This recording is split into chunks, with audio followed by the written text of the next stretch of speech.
Voilà. Voilà, j'avais oublié. J'avais oublié que Vinicius, il était au Brésil. Et Allah. Wesh. C'est Rodrigo qui vont jouer. Mais et Allah. Mais aujourd'hui, ils sont en danger. Ils sont en danger à cause d'un seul individu. À cause de lui.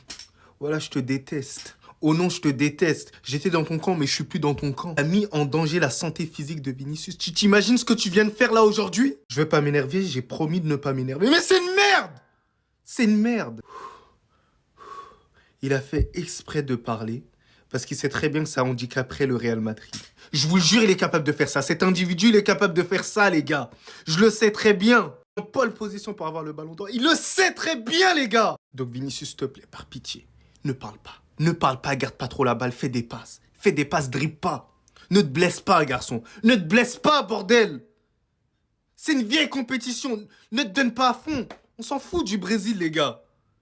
Viens au Real Madrid, pour la Ligue des Champions, il y a pas mal d'échéances. Il y a la Liga à remporter. Rodrigo, toi, je sais que t'es quelqu'un de très obéissant. Voilà, tu fais la passe. Voilà, tu joues simple. J'espère d'ailleurs que tu vas commencer sur le banc. J'espère que tu joues pas aujourd'hui. C'est bon ou pas? Espèce de merde, va.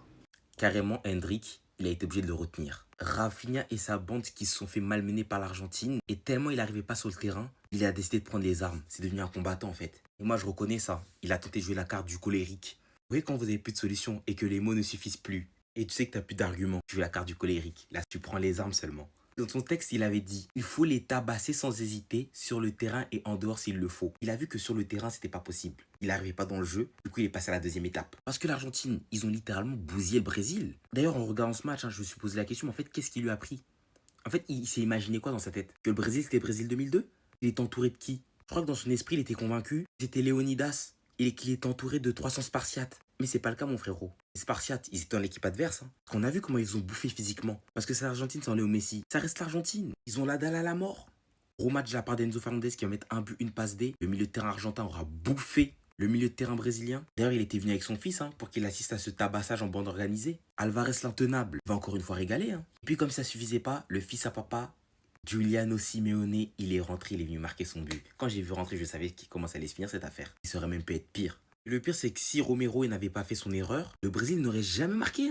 Encore à finir la prochaine fois avant de parler. Tourne cette fois ta langue dans ta bouche, c'est important. Bon les gars, fin de la propagande, Rafinha qui a dit on va les tabasser sur et en dehors du terrain s'il le faut. Bah ils se sont fait humilier 4-1.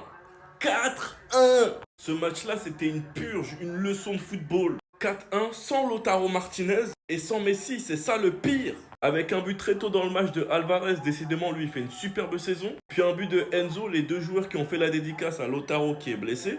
Un but de McAllister. Et même le fils de Cholo il a marqué les gars. Angle fermé, il a pété les cages. Rafinha qui a fini par s'embrouiller avant la mi-temps à cause d'un mauvais geste de Tagliafico. Donc Rafinha s'est levé à pousser Tagliafico. Et Paredes est venu pousser Rafinha, qui a créé toute cette embrouille. Otamendi est venu narguer en disant faut parler maintenant. Rodrigo a dit à Paredes tu es horrible. La réponse de Paredes, j'ai une coupe du monde et 2 copas. On a voir Otamendi, mais je pense qu'il devrait un peu se calmer. Quand Rafinha est le propriétaire de son club, faut quand même pas oublier Otamendi, faut pas oublier. Nous on n'a pas oublié comment Rafinha il a fait la peau à Benfica. Mais ça n'a rien à voir, là on est en train de tout mélanger. On fait les rageux. Dibou qui est venu jongler, public qui s'est foutu de la gueule du Brésil tout le match. Ça, les gars, c'était un calvaire. Rafinha, si tu sais que t'as une sélection aussi nulle, la prochaine fois, ne parle pas. C'est pas le Barça. Sinon, vous, les gars, vous en pensez quoi? Ramenez-vous sur cette Barça, on s'ennuie. C'est parti en cacahuète, je vous montre tout ce qui s'est passé pendant le Argentine-Brésil. Bah ça, c'était sûr, les gars. Déjà, pour commencer, grosse embrouille avant la mi-temps entre Rafinha et Otamendi. Donc là, vous pouvez voir les deux joueurs en train de s'embrouiller. Otamendi qui est parti voir Rafinha parce que l'Argentine menait au score. Il lui a dit, parle maintenant, parle. Rafinha était en pétard. Il y a même Hendrik, le joueur du Real Madrid, qui est venu séparer. Ensuite, grosse... les gars, c'est parti en cacahuète totale. Grosse embrouille entre Rodrigo et Paredes. Rodrigo qui lui lance un t'es trop nul. Paredes qui lui répond j'ai... Et les gars, c'est trop. J'ai une Coupe du Monde et 2 Copa América, t'en as 0. Et là, vous pouvez voir, avec sa main, il fait le signe 0. En gros, t'as rien. Et t'as Rodrigo qui s'est énervé, qui lui répond ta. Ensuite, t'as encore une petite embrouille, je crois, ici avec Rafinha, avec le joueur argentin. Les gars, c'est parti en cacahuète.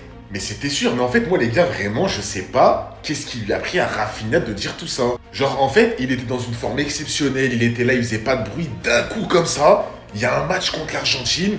Il te lance des propos. Ouais, on va aller... Qu'est-ce qu'il lui a pris? En fait, le truc, c'est qu'on n'a pas de motif. Il nous a pas expliqué vraiment forcément pourquoi il a la haine des Argentins comme ça. Moi, je vous mens pas, il a juste passé quelque chose. Parce que comme ça, d'un coup, en conférence de presse, tu balances ça, c'est qu'il s'est passé quelque chose en interne. Bref, les gars, là pour l'instant, on est qu'à la mi-temps. Dites-moi à la fin du match, vous pensez qui va gagner? Bah, bref. En fait, moi, j'ai compris ce match. Regardez bien le geste de Vinicius. Les Brésiliens, ils ont décidé de jouer la carte de la folie. Pour ceux qui ont raté, regardez bien l'enchaînement. Après avoir collé 3-1 au Brésil à la mi-temps, Otamendi lui a dit « parle maintenant ». Rafinha s'est frustré contre un joueur argentin. Derrière, au Rodrigo qui dit à Paredes « tu es très mauvais ». Il lui a répondu « j'ai une Coupe du Monde et 2 Copa América, toi 0 ». Vinicius, qui à son tour montre qu'il a 2 Ligues des Champions. Voilà, qu'est-ce qu'ils ont décidé de faire quand ils se sont retrouvés tellement impuissants face à l'Argentine alors qu'ils n'avaient même pas Léo Messi. Carrément Hendrik qui retient Rafinha. Les frères, vous êtes très forts avec vos clubs respectifs, il n'y a rien à dire. Mais en sélection, vous puez la peur. Je suis désolé, ça me fait de la peine de dire ça. Carrément dans la sélection, il y a Rodrigo, il y a Hendrik, il y a Vinicius. Mais les gars, sans Neymar, vous valez rien du tout, c'est pas possible. Vous étiez littéralement leur jouet ce soir. Vous avez rien pu faire. Mais alors lui, Rafinha, miskin, comment il a parlé avant le match. Le pressing qu'il va se prendre là, je crois qu'il est pas prêt. C'était vraiment le divertissement de la nuit. Je regrette pas en tout cas de m'être pas couché. Ce genre de rencontre, ils sont toujours au rendez-vous. Ça fait super plaisir. C'est le classico de l'Amérique du Sud. Rafinha, dans ton texte, t'as dit t'as un FAMAS sur la Bleuta. Maintenant, j'aimerais bien voir le FAMAS. Non, j'aimerais bien voir le FAMAS. Quand on parle, faut assumer. Moi, j'étais de tout cœur derrière vous parce que vous savez à quel point je déteste l'Argentine. Hein? Quand on a une Seleção, peut-être la Seleção la plus faible de l'histoire, on se tait. On a un Vinicius, comme d'habitude, qui s'est illustré que en voulant chambrer. J'ai 2 Ligues des Champions. Mais t'as que 4 buts de plus que ces 2 Ligues des Champions avec le Brésil. Désolé, mais le Brésil, c'est mauvais. C'est mauvais. Et même en trash talking, c'est mauvais. Voilà ce que Rodrigo aurait dit à Paredes. T'es trop nul. Paredes, il a répondu, j'ai une Coupe du Monde et 2 Copa América. T'en as 0. Que répondre après ça? Non mais sérieux! Tu ne peux pas parler avant les matchs quand t'as une défense comme ça. Regardez la passe. Il rate sa passe, la balle, elle passe derrière Julian Alvarez. Regardez, elle va traverser la surface. Encore une fois, il y a 2 joueurs sur le ballon. Là, on se dit, il a de l'avance. Et regardez qu'est-ce qui va finir par se passer. Frappe du fils à papa, Giuliano Simeone, qui est vraiment trop bouillant, d'ailleurs en ce moment. Angle fermé, but. Angle fermé, but. Vous avez vu la dinguerie là? Je suis désolé. Encore heureux qu'Otamendi te dit de la fermer. Voilà, parce que quand on parle, il faut assumer. Regarde Yamal, il parle, il assume, short blessé. Mais là, aujourd'hui, t'as perdu. Et lourdement. Sur et en dehors du terrain. Franchement, le Brésil, il fait une peine à voir. C'est un Brésil moribond. J'ai jamais vu un Brésil aussi nul depuis que je suis né. Non, les gars, je plains tous les footeux comme moi qui sont restés réveillés. Rodrigo qui lâche à Paredes, les gars, tu es super nul, mon gars, t'es éteint. Paredes, les gars, pour éteindre Rodrigo, j'ai 2 Copa América et une Coupe du Monde. Et toi, t'as 0. Ceux qui veulent savoir le score, les gars, 4-1.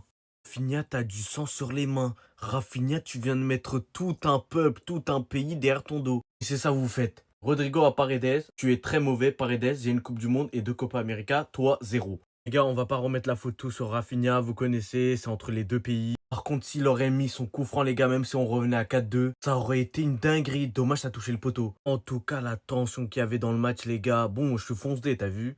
Les gars, c'était vraiment prévisible parce que regardez, l'Argentine, ils ont plus rien à jouer. Ils sont juste là pour abattre parce qu'ils sont qualifiés, eux. Alvarez, McAllister, Hernandez et Simeone, les gars, les 4 buteurs de l'Argentine aujourd'hui, ils leur ont laissé aucune chance. Le seul gars qui a marqué au Brésil, Cunha, je sais même pas si je le prononce bien les gars, mais c'est trop frère. La vie c'est trop. La mala proposée et le niveau proposé les gars, ils étaient pas au rendez-vous. Ils étaient pas au rendez-vous pour que je me la tue et pour que je reste réveillé comme ça. Le Brésil pue la merde, il pue la merde, il pue la merde. Voilà, c'est dit, on a tous vu le même match. J'en vois, il y en a, ils commencent à essayer de faire un pressing à Rafinha, Zama. Ça veut essayer de salir sa course au Ballon d'Or pour le match de ce soir. Il a été nul, comme tous les autres Brésiliens, je ne ferai pas croire le contraire.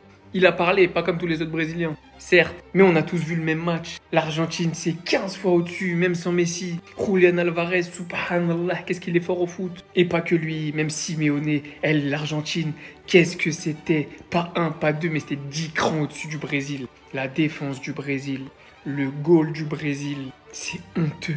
Wallah, il n'y a pas d'autre mot. La honte. Nous, on a connu le grand Brésil, le Brésil Joga Bonito, Ronaldinho, R9, Roberto Carlos, Cafu et j'en passe. Marcelo, Dani Alves. Ce Brésil fait de la peine à voir. Mais la peine, le mot est faible. Ils sont nazes. Et honnêtement, je pensais sincèrement que l'Argentine sans Lionel Messi, ça allait être comme une armée sans commandant.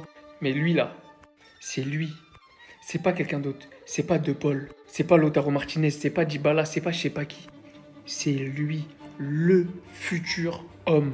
le futur visage du football argentin. Est-ce que vous avez vu comment il est fort au foot? Déjà là, avec l'Atlético, il est en train de retourner tous les cerveaux. Mais s'il garde ce même niveau avec l'Argentine, en fait là, il y en a cette saison, ils sont en train de faire la course au Ballon d'Or. Lui là, il est en train de faire la course au meilleur neuf du monde. Voilà la réalité. En tout cas, je vous le répète, parce que je sais qu'il y a beaucoup de Madrilènes frustrés que Vinicius n'ait pas eu son Ballon d'Or la saison passée. C'est pas à cause de nous. Mais on a la télé et on a un cerveau. Et ceux qui suivent les matchs du Brésil, vous pouvez dire ce que vous voulez. Ce soir, il a été éteint comme les autres. Mais c'est bel et bien lui, le joueur fort de la sélection. C'est bel et bien lui, le joueur qui porte le Brésil toutes ces dernières années. Réécrivez pas l'histoire. Même si le Brésil est éteint, c'est vrai.